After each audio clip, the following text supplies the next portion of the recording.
Nah, walaupun abang teammate kita itu bacotnya itu udah macam ibu-ibu komplek, tapi kalau main, jangan ditanya.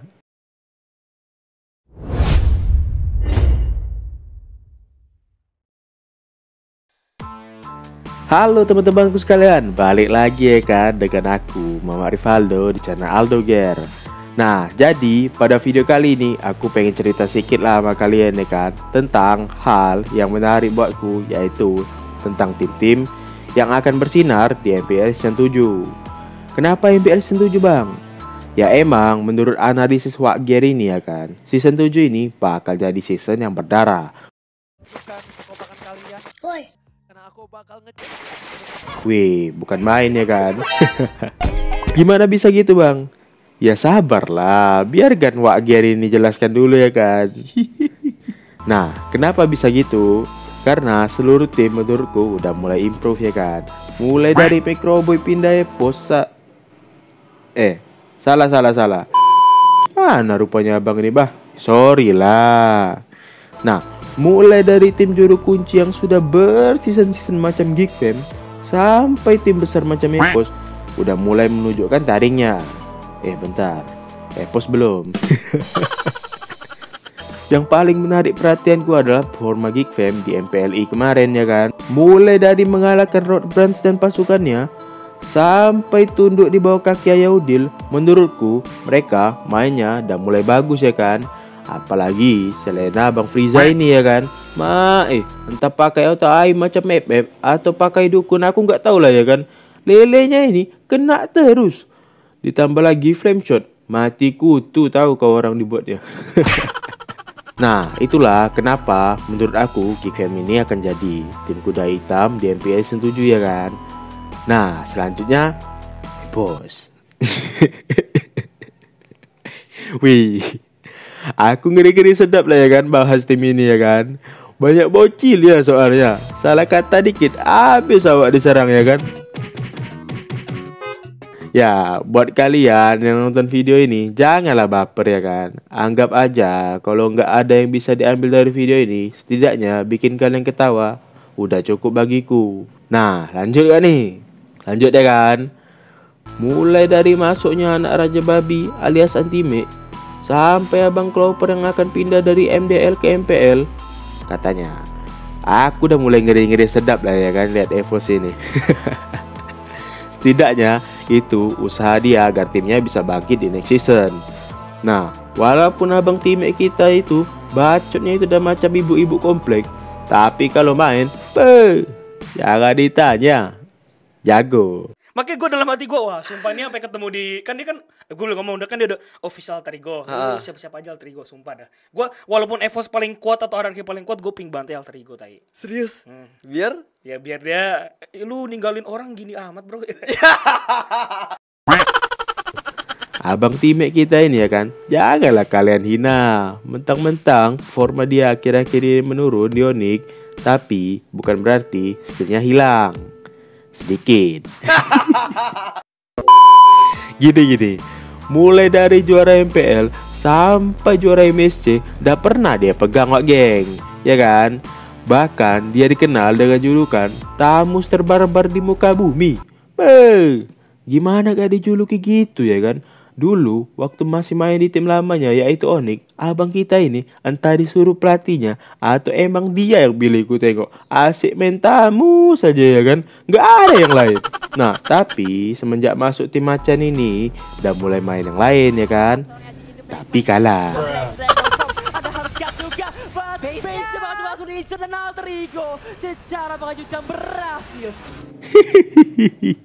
Nah, selain ada Bang Time dan Bang Clover, itu ada satu lagi yang menurutku bahaya di tim Epos ini, yaitu Abang Wakanda LJ Forever ini ya kan.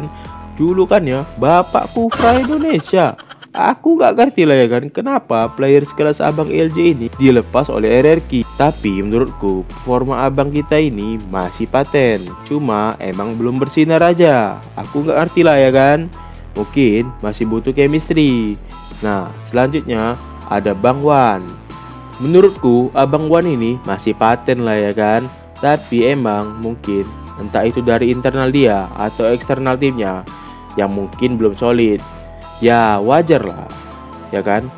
Semenjak World pecah, menurutku EVOS ini kehilangan taringnya. Apalagi abang Lord Leg kita ini, ya kan? Bang, ku tengok asik manajer aja lah bang ini.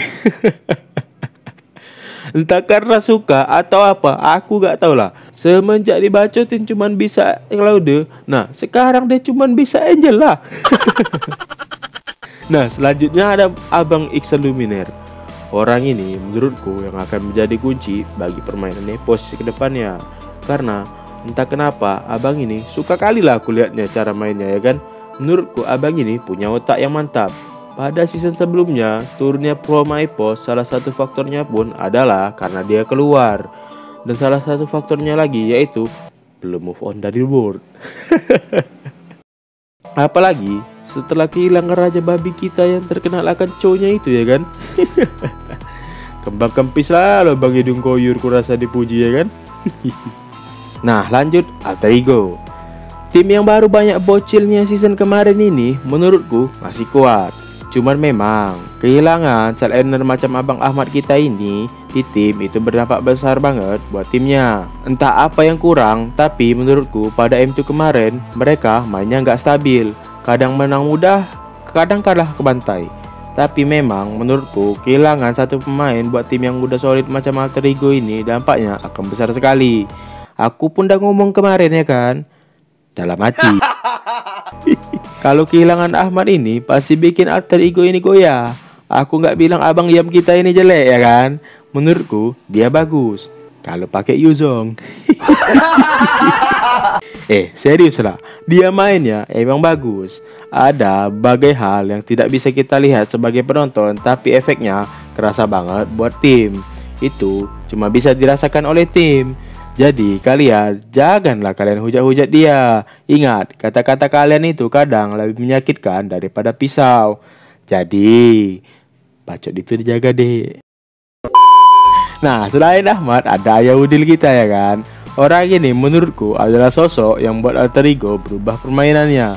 Entah kenapa semenjak dia masuk tim Alter Ego ini menjadi mengerikan. Lihat aja season kemarin, ya kan, langsung masuk final. Walaupun kalah, kurasa wajar aja kalau Kodelwin belakangan ini banyak ketawa. Entah karena bahagia atau gila, aku nggak tahu lah. Nah selanjutnya ini aku agak males lah bahasnya, karena aku yakin tim ini masih akan menduduki papan atas di MPL Season 7. Ya siapa lagi kalau bukan RRQ, ya kan. Tim ini menurutku masih bisa bertahan karena banyak stok pemain bintang, ya kan. Mulai dari Sin, Albert, Lemon, dan alien lainnya.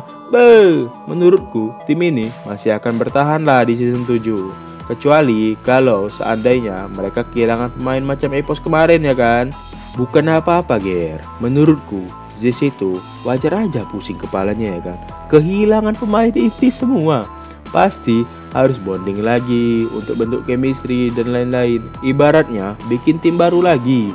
Nah, kalau hal ini terjadi dengan RRQ, menurutku barulah abang Jamet kita ini akan dihujat, ya kan. Selanjutnya, aku bingung lah mau yang mana dulu. Entah Aura, Genflix, BTR, atau Onyx. Karena menurutku keempat tim ini masih abu-abu, aliasnya gak jelas menurutku. Ayo bang, kalau kalian masih abu-abu macam ini, ketinggalan lah kalian dengan juru kunci macam Geek Fam, ya kan? Menurutku tim Aura semenjak membuang abang Clover kita itu, ya kan, macam kapal yang terombang ambing ombak di tengah laut. Entah kena karma, aku pun gak tahu. Tapi menurutku pasti mereka akan usaha sekuat tenaga, ya kan. Nah selanjutnya BTR. Tim ini entah kenapa lah semenjak menggila di awal regular season 5 kemarin dengan menduduki puncak klasemen, akhirnya gilanya berkelanjutan. Harus pulang di awal pada saat MPLI karena tim juru kunci berseason macam Geek Fam. Ya lagian bang, saran aku, ya kan, Rainbow ini, ayam tok dalang ini lebih baik jadi support lah di mid. Pakai Cecilon aja udah cukup dah. Nah, kalau abang Branzet kita ini, jangan sampai dia main assassin kau. Bisa dapat banyak kill musuhnya. Tapi di balik itu semua, tentu tim macam ini nggak mungkin lah dia maju ya kan. Pasti mereka akan kejar lagi di MPL Season 7 ini. Nah, selanjutnya tim Nanda Oni ya kan. Tim ini menurutku masih bikin aku bingung lah. Aku tahu di dalamnya ada pemain hebat macam Sans, cewek, cowok, atau apalah itu ya kan. Tapi menurutku tim ini masih bingung akan line up yang akan dipakai. Entah bagaimana semenjak abang teammate kita itu pindah ya kan, tim ini langsung kehilangan sosok kambing, sosok yang agresifnya ya kan. Tapi aku yakin itu cuman karena dia belum terbiasa aja ya kan, atau chemistry di timnya itu belum kebentuk. Nah, selanjutnya Genflix. Kata Ilham, tim ini akan jadi kuda hitam juga macam Gifeng di season 7 ini ya kan. Tapi entahlah, menurutku melihat forma mereka kemarin di MPLI kemarin memang ada perubahan sedikit ya kan. Aku cuma bisa berharap semoga bisa ditingkatkan lagi dan bisa dipertahankan biar kita kalahkan RRQ. Bosan aku lihat dikit-dikit RRQ, dikit-dikit RRQ. Kemarin aku udah senang sekali lah karena ada bintang baru macam Alter Ego yang menantang RRQ ya kan. Walaupun kalah di final, tapi itu final terbaik lah sepanjang masa game rusak Mobile Legends ini berdiri ya kan. Canda Muntun. Oke geng, mungkin cuman inilah yang bisa wakdir kalian ini kasih tahu ya kan. Bukan apa-apa. Nanti dihujat bos. Canda lah aku. Aku harap kalian bisa membedakan ya kan, yang mana serius dan yang mana bercanda. Dan aku harap kalian sebagai netizen kurangilah hujatan kalian. Kalau pemain itu lagi jelek formanya ya kan, mungkin dia lagi ada masalah internal, atau mungkin lagi ada masalah di timnya. Kita nggak tahu ya kan. Urusan dapur sebuah tim biarlah mereka yang ngurus, sedangkan kita sebagai penikmat bantu support aja lah ya kan. Nah, satu lagi, aku harap kalian gak baper lah ya kan dengan semua yang kuucapkan tadi. Konten bacot ini aku bikin ini sengaja karena aku nganggur, gak ada kerjaan. Oke ger, mungkin itu saja yang dapat aku sampaikan. Kalau kalian berkenan, kalian pijakkanlah dulu tombol subscribe di bawah itu ya kan. Dan tolong kalian tumbukkan dulu tombol like di bawah itu juga. Oke ger, sampai jumpa di video selanjutnya. Bye bye.